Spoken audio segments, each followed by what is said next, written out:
So this is a thing I now own. I bought it online and I'm stoked. So upon reading the back of this book, it seems like a lot of the recipes are based off of a 6-week cooking course that she took in LA after she got married. Let's dive in. So I've chosen to go for the brownie recipe. She mentions this recipe several times in the book. She says, I don't just like these brownies, I love them. When they're fresh out of the oven, they're divine, add homemade whipped cream, blah, blah, blah, blah, blah, sentimental, sentimental. Cool, that's exciting. She has a heart. Rich people are human, just like us, which is so cool. First thing we want to do is position rack in the center of the oven and preheat to 325. I'm going to grease a 9 by 13 inch pan here with a little bit of vegetable shortening. So I've got that here, just rub that over and grease my pan. Okay, the next thing we have to do is melt our butter in this saucepan. So I'm going to get this on a heat and just pop my butter in.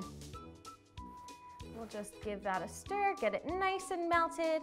So now what I want to do is get it off the heat, and I'm going to add in my unsweetened chocolate. I got to give props to her for using unsweetened chocolate. That is the only way to go in my mind for making solid brownies. You want that heavy hitting chocolate flavor. That's going in, and give it a melt. Now, in a large bowl, I've got my flour already pre-measured, and I'm going to go in with my baking powder and a teaspoon of salt. Give that a little whisk. Okay. Now we're moving on to our sugar, which again, I have pre-measured. To the sugar, I'm gonna add my chocolate mixture. So this is getting poured over top. Then I'm gonna whisk in my eggs one at a time.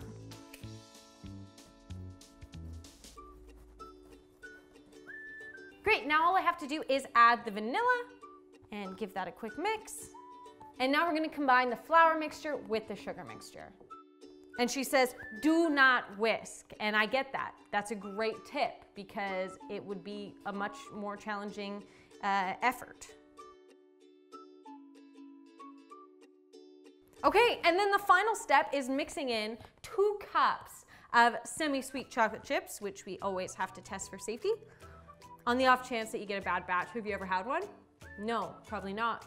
But, you know, first time for everything. Just missed my mouth on that one. And 1 cup of walnuts. That's all going in. Let's fold it in. Oh, this looks deadly. Ooh, Kris Jenner, you're my style.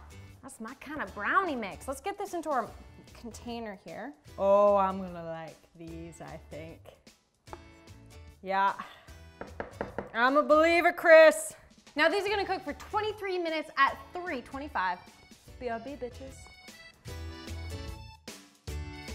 Okay, a couple things I noticed. One, these had to bake for way longer, like double the time. And it might be because I used a porcelain roasting tray instead of an actual baking tin.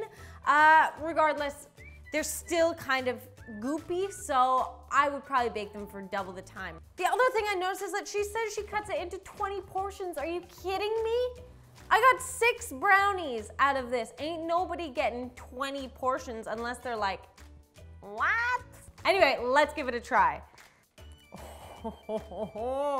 Oh, Miss Jenner, you are no joke. I apologize for questioning your ability. This is phenomenal. Yo, Kris, well done. If you ever want to be on the show, I'll have my people call it, your people. We can maybe coordinate something. Or you know what? Actually, it's probably easier if your people contact my people, as in me. Just like drop me a quick snap. I'm at Feeling Peckish. Let me know if there are other celebrity recipes you want me to check out. Leave them in the description box and I'll see you next time. Come back to Tastemade every Sunday for more 5-Second Rule with me, Julie. Or you can check out some cool videos up there and make sure you come visit me at my channel. I'm over at Feeling Peckish.